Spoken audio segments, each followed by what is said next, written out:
जय श्री राधे कृष्ण। हर माह के शुक्ल और कृष्ण पक्ष की त्रयोदशी तिथि को प्रदोष का व्रत किया जाता है। प्रदोष तिथि भगवान शिव को समर्पित है। यह तिथि मंगलवार के दिन पड़ने के कारण इसे भौम प्रदोष व्रत के नाम से जाना जाता है। मान्यता है कि भौम प्रदोष व्रत में कथा सुनने व कहने को मोक्ष की प्राप्ति होती है। तो आइए जानते हैं भौम प्रदोष व्रत की कथा। एक नगर में एक बुढ़िया रहती थी। उसके मंगलिया नाम का एक पुत्र था। वृद्धा को हनुमान जी पर बड़ी श्रद्धा थी। वह प्रत्येक मंगलवार को हनुमान जी का व्रत रखकर यथाविधि उनका भोग लगाती थी। इसके अलावा मंगलवार को एक न तो घर लिपती थी और न ही मिट्टी खोदती थी। इस प्रकार से व्रत रखते हुए जब उसे काफ़ी दिन बीत गए तो हनुमान जी ने सोचा कि चलो आज इस व्रत की श्रद्धा की परीक्षा करें। वे साधु का वेश बनाकर उसके द्वार पर जा पहुँचे और पुकारा, हे कोई हनुमान का भक्त जो हमारी इच्छा पूरी करे। वृद्धा ने यह पुकार सुनी तो बाहर आई और महाराज क्या आज्ञा है।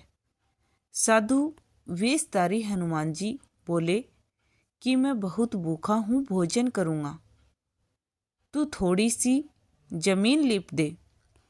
वृद्धा बड़ी दुविधा में पड़ गई। अंत में हाथ जोड़कर प्रार्थना की, हे महाराज, लीपने और मिट्टी खोदने के अतिरिक्त जो काम आप कहें वह मैं करने को तैयार हूँ। साधु ने 3 बार परीक्षा करने के बाद कहा, तू अपने बेटे को बुला, मैं उसे औंधा लिटाकर उसकी पीठ पर आग जलाकर भोजन बनाऊंगा। वृद्धा ने सुना तो पैरों तले की धरती खिसक गई, मगर वह वचन हार चुकी थी। उसने मंगलिया को पुकारकर साधु महाराज के हवाले कर दिया, मगर साधु ऐसे ही मानने वाले न थे। उन्होंने वृद्धा के हाथों से ही मंगलिया को औंधा लेटाकर उसकी पीठ पर आग जलवाई। आग जलाकर दुखी मन से वृद्धा अपने घर के अंदर जा घुसी। साधु भोजन बनाकर कहा कि वह मंगलिया को पुकारे ताकि वह भी आकर भोग लगा ले। वृद्धा में आंसू भरकर कहने लगी कि अब उसका नाम लेकर मेरे हृदय को और न दुखाओ। लेकिन साधु महाराज न माने। वृद्धा को भोजन के लिए मंगलिया को पुकारना पड़ा। पुकारने की देर थी कि मंगलिया बाहर से हंसता हुआ घर में दौड़ा आया। मंगलिया को जीता जागता देखकर वृद्धा को सुखद आश्चर्य हुआ। वह साधु महाराज के चरणों में गिर पड़ी।